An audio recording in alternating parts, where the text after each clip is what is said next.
বাজেটের প্রশংসা করতে চাইলেও প্রশংসা করতে পারতেন না রুমিন ফারহানা। কি বলতেছেন সংসদে, কথাগুলো সবাই শুনবেন মনোযোগ সহকারে। আমি সরকারি দলেরও না বিরোধী দলেরও না, কোনো দলের হুইপ চিফ হুইপি আমার দায়িত্ব নিতে চান না মাননীয় স্পিকার। আমি আপনার স্পেশাল ডিসক্রিপশনের দিকে তাকিয়ে আছি মাননীয় স্পিকার, 2 মিনিট আমাকে বাড়িয়ে দেবেন।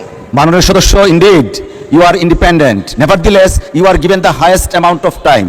মাননীয় স্পিকার, যখন যেই সরকার ক্ষমতায় থাকে তারা আশা করে বিরোধী দল তাদের কিছুটা হলেও প্রশংসা করবে।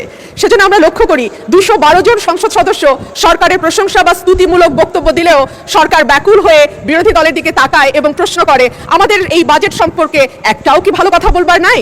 সেই কারণে মাননীয় স্পিকার, আমি একটু পজিটিভ কথা দিয়ে আজকে আমার বক্তব্য শুরু করি। আমি মাননীয় অর্থমন্ত্রীকে ধন্যবাদ জানাই, কারণ তিনি নিত্য প্রয়োজনীয় এবং কৃষি পণ্যের উপর উৎসে কর কমিয়েছেন। 5%, 2% এবং 1% হারে যেটা উৎসে কর ছিল সেটাকে উনি 0.5% নামিয়ে এনেছেন, এবং যে কারণে চাল ডাল সহজে নিত্য প্রয়োজনীয় দ্রব্য আমাদের কিনতে হয়, সেগুলোর দাম কমবে বলেই আমি আশা রাখি। এইবার মাননীয় স্পিকার, আমি একটা গল্পে আসি। একজন সংসদ সদস্য, ওনার নাম ধরে নিলাম মফিজ, সেই বেচারার মাসে বেতন 1,76,000 টাকা। এর বাইরে তার কোনো গার্মেন্ট ব্যবসা নাই, তার কোনো ইয়াবা ব্যবসা নাই, তার কোনো অস্ত্রের ব্যবসা নাই, তার কোনো অবৈধ ব্যবসা নাই। কিন্তু তার স্বপ্ন হলো ঢাকা শহরে 3 একর জায়গার উপরে প্রাসাদোপম বাড়ি তৈরি করে সামনে একখানা সুইমিং পুল নিয়ে সেখানে হরিণ এবং ম্যাকাও পাখি পুষবার। কিন্তু মাননীয় স্পিকার, তার এই 1,76,000 সৎ পয়সার টাকায় কি ঢাকা শহরে 3 একর জায়গায় প্রাসাদোপম বাড়ি তৈরি করা সম্ভব নয়।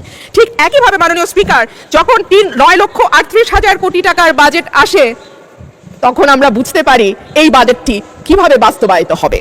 এর মধ্যে মোট আয়ের লক্ষ্যমাত্রা ধরা হয়েছে 6,95,000 কোটি টাকা, ঘাটতি 2,43,000 কোটি টাকা। এনবিআর এর ঘাড়ে দেওয়া হয়েছে 6,04,000 কোটি টাকা উত্তোলনের দায়, যেটা মোট আয়ের 86.9%।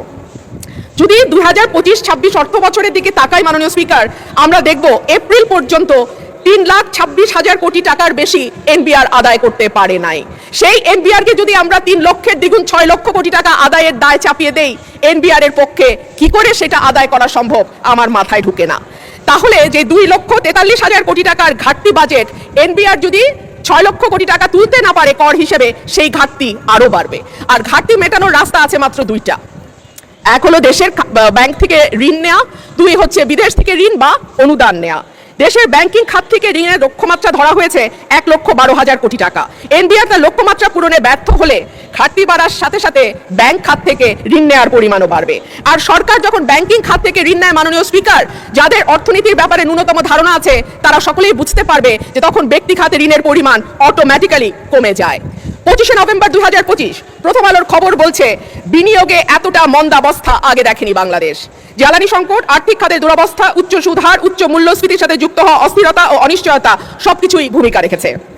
অথচ অর্থনীতি যে গর্তে পড়েছে, সেখান থেকে তুলবার জন্য বিনিয়োগ ছাড়া সরকারের হাতে আর কোনো রাস্তা নাই। অর্থমন্ত্রী নিজেও সেটা উপলব্ধি করে বলেছেন, আমরা ঋণ নির্ভর বাজেট থেকে ধীরে ধীরে বিনিয়োগ নির্ভর অর্থনীতির দিকে যেতে চাই।